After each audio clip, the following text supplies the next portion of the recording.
विपक्षी एकता ये एकमात्र शब्द है या इसके मायने और ये हो पाएगा, ये सवाल लगातार चर्चा में है और खासकर उत्तर प्रदेश को लेकर, क्योंकि दूसरी विपक्षी एकता जो कर्नाटक की बेंगलुरु में होने जा रही है, यानी कि मीटिंग जो बेंगलुरु में होने जा रही है, उसको लेकर उत्तर प्रदेश में काफ़ी कुछ हो चुका है। यानी कि जो पहली मीटिंग 23 जून को पटना में हुई थी नीतीश कुमार के नेतृत्व में, और अब कर्नाटक की नई नवेली सरकार की इस नेतृत्व में जो दूसरी बड़ी मीटिंग होने जा रही है, उस दौरान उत्तर प्रदेश में काफ़ी कुछ बदल चुका है। इस पूरी मीटिंग में एक चीज़ अभी भी अस्थायी है। उत्तर प्रदेश के सबसे बड़े विपक्ष के नेता अखिलेश यादव, यानी कि सबसे बड़ी विपक्षी पार्टी के नेता और नेता प्रतिपक्ष अखिलेश यादव इसके साथ खड़े हैं और वो इस मीटिंग में जा रहे हैं।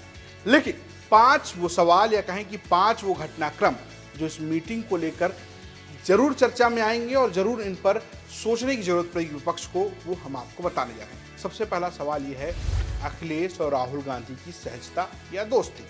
दरअसल 23 जून को जब मीटिंग हुई, अखिलेश यादव गए तो राहुल गांधी भी गए। राहुल गांधी उस मीटिंग में थे, राहुल गांधी ने अपनी बात रखी, अखिलेश यादव ने अपनी बात रखी। अखिलेश यादव ने पूरे बयान के दौरान कहीं भी राहुल गांधी का नाम नहीं लिया। पहले आपको बयान सुनिए, उसके बाद हम बात करें। आदरणीय नीतीश कुमार जी का, आदरणीय लालू प्रसाद यादव जी का बहुत बहुत धन्यवाद और आभार प्रकट करूंगा। आज पटना और बिहार नए राजनीतिक नव जागरण का गवाह बन रहा है। आज केवल दल यहां नहीं बल्कि देश के लोग, देश के नेता मिल रहे हैं। पटना का संदेश यही है आज के कार्यक्रम का कि हम सब लोग मिलकर के काम करेंगे, मिलकर के और देश को बचाने का, देश की जनता को और देश कैसे आगे बढ़े उस दिशा में लगातार हम लोग मिलकर के काम करेंगे, यही संदेश है। राहुल गांधी के अखिलेश यादव को लेकर लगातार असहजता रही है। जब से 2017 में दोनों का गठबंधन टूटा है, तब से दोनों एक दूसरे को लेकर बहुत सहज नहीं रहे, और जब इस गठबंधन की बात हो रही है तब भी अखिलेश यादव राहुल गांधी को लेकर सहज नजर नहीं आते हैं। वो इस गठबंधन से पहले अमेठी में चुनाव लड़वाने की भी बात कर चुके हैं। हालांकि वो लगातार ये बात करते रहे हैं कि ये कांग्रेस को तय करना है कि वो यहाँ पर आकर समाजवादी पार्टी के नेतृत्व में चुनाव लड़ेगी या नहीं लड़ेगी। इस सवाल का जवाब बेंगलुरु की मीटिंग में ढूंढना होगा। इसके अलावा माना यह जा रहा है कि सोनिया गांधी आ रही हैं, सूत्रों की माने तो आएंगी, तो क्या सोनिया गांधी मध्यस्थता करेंगी? दूसरी बात यह है कि क्या जयंत चौधरी मध्यस्थता करेंगे? जयंत चौधरी अखिलेश यादव गठबंधन में हैं, हालांकि उनकी भी तल्खियां हैं, इस पर भी हम बात करेंगे। लेकिन जयंत चौधरी के जो रुख है वो अखिलेश यादव से नर्म है, उनकी प्रियंका गांधी और अखिलेश यादव से अच्छी बनती है, बातचीत है, तो क्या वो इस जो असहजता है उसको कम करेंगे? ये एक बड़ा सवाल है। अब आते हैं सवाल नंबर 2 पर। सवाल नंबर 2 खुद जयंत चौधरी है। दरअसल जयंत चौधरी को लेकर कई सारे बातचीत की जा रही है। कहा जा रहा है कि जयंत चौधरी बीजेपी के खाने में जा सकते हैं। उन्होंने एक ट्वीट किया था चावल को लेकर कि बिरयानी, खिचड़ी, जो कुछ भी खाना है, मीठा खाना है तो खीर खाइए टाइप, और उसका एक जो एक्सपर्ट विश्लेषण निकाला गया कि खीर जो है वो बीजेपी की तरफ से वो मीठा है, सत्ता की खीर होती है, वो खीर खाने की बात कर रहे हैं। एक और बयान आया था कि सूट सिलवा लूं, उसको लेकर भी कहा गया कि वो ये कह रहे हैं कि अब बीजेपी में जाएंगे। अमित शाह से मुलाकात की खबरें सामने आई, ये कहा गया कि मंत्रिमंडल विस्तार में जो है वो जा सकते हैं। इससे पहले जब 23 जून को पटना में मीटिंग हुई थी, तब आरएलडी के अध्यक्ष जयंत चौधरी, जो अभी समाजवादी पार्टी गठबंधन में हैं उत्तर प्रदेश में, वो नहीं गए थे। उन्होंने अपने पारिवारिक हालात को कारण दिया, उन्होंने निजी कारण बताए, और वो नहीं थे, वो विदेश में थे। उन्होंने एक चिट्ठी भेजी जिसके द्वारा जो नीतीश कुमार को भेजी कि वो नहीं आ पाएंगे। अब वो इस मीटिंग में जा रहे हैं। तमाम सवालों के बाद भी लगातार लोग ये सवाल उठाते रहे कि वो नहीं जाएंगे, लेकिन अब वो इस मीटिंग में जा रहे हैं। इस बात का जिक्र खुद आरएलडी के नेता कर चुके हैं। उन्होंने ट्वीट करके कहा है कि 17-18 जुलाई को जयंत चौधरी अब इस मीटिंग में जाएंगे, यानी कि जयंत चौधरी रहने वाले हैं। हालांकि ओम प्रकाश राजभर जो है वो ये दावा कर रहे हैं कि अभी थोड़ा धैर्य रखिए। आप तो आ गए, जयंत चौधरी बेंगलोर जा रहे हैं। जाने दीजिए, धैर्य रखिए, सब ठीक होगा। हालांकि इससे पहले भी राजभर ये कह चुके हैं, तमाम नेता कह चुके हैं कि वो बीजेपी में जा रहे हैं। तब जयंत चौधरी ने कहा था कि मेरा स्टैंड क्लियर है। वो भी बयान आप सुन लीजिए। क्या महाराष्ट्र वाला दोहराया जाएगा? आप क्या चाह रहे हो कि मैं अपना नया सूट सिलवाऊं? ये बीजेपी और राजभर कह रहे हैं। उनके कहने से क्या होता है? उनके कहने से क्या होता है? मेरा स्टैंड क्लियर है। तो कुल मिलाकर जयंत चौधरी अभी क्या विपक्षी एकता की मीटिंग में जा रहे हैं, लेकिन क्या वो दिल के साथ विपक्षी एकता में है? क्या वो जो मांग कर रहे हैं, जो ये बताया जा रहा है सूत्रों के हवाले से कि 12 सीटों की मांग है, उस पर बातचीत बन पाएगी?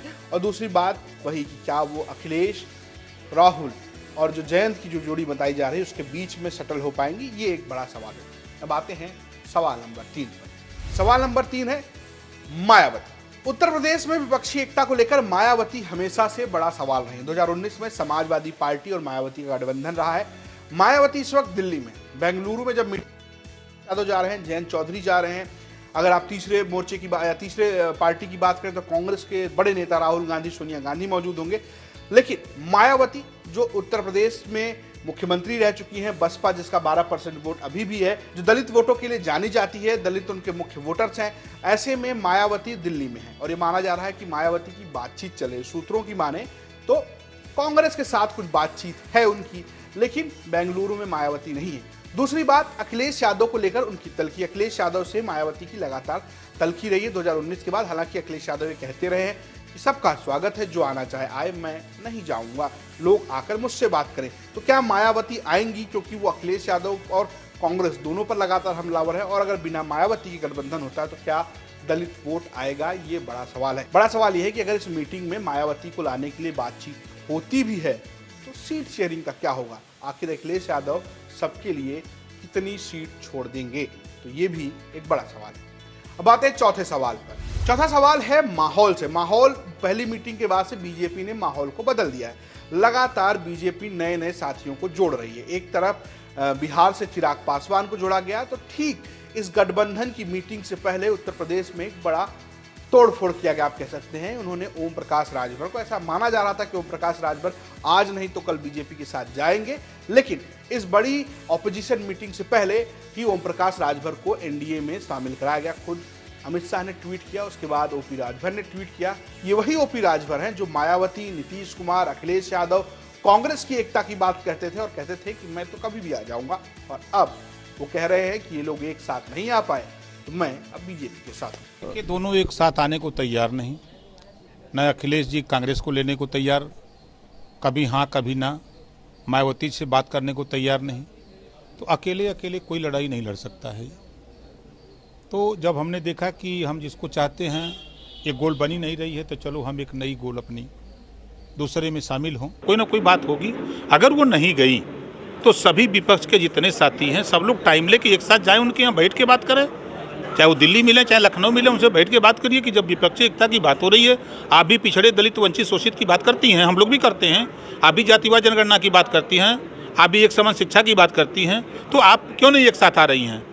जब 20 लोग दबाव बनाएंगे तो न तो वही क्यों ही। फिलहाल ओम प्रकाश राजभर तो बीजेपी के साथ है, लेकिन क्या गठबंधन उत्तर प्रदेश में और किसी साथी को जोड़ पाएगा? ये भी एक बड़ा सवाल है। अब आते हैं सवाल नंबर 5 पे कि अखिलेश यादव की अपनी पार्टी में तोड़फोड़ है। जी हाँ, अखिलेश यादव की अपनी पार्टी में जिस तरीके से बीजेपी ने महाराष्ट्र में शरद पवार की पार्टी तोड़ी, कुछ इसी तरीके से समाजवादी पार्टी को भी छोटा नुकसान पहुंचाया। उनके विधायक दारा सिंह चौहान, जो घोसी से विधायक है, पहले बीजेपी में थे, वो बाद में समाजवादी पार्टी में आए थे, उन्होंने इस्तीफा दिया और वो वापस से बीजेपी में जा रहे हैं। अमित शाह के साथ उन्होंने एक तरीके से उनकी फोटो सामने आ चुकी है। तो कुल मिलाकर समाजवादी पार्टी के अंदर भी तोड़फोड़ मची हुई है।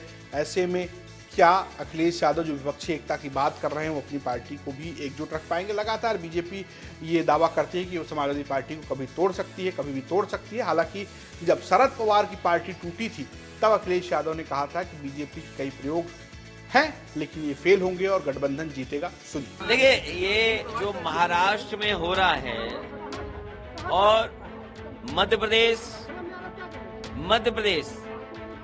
पहले प्रयोगशाला थी बीजेपी की, महाराष्ट्र उससे बड़ी प्रयोगशाला बन गई।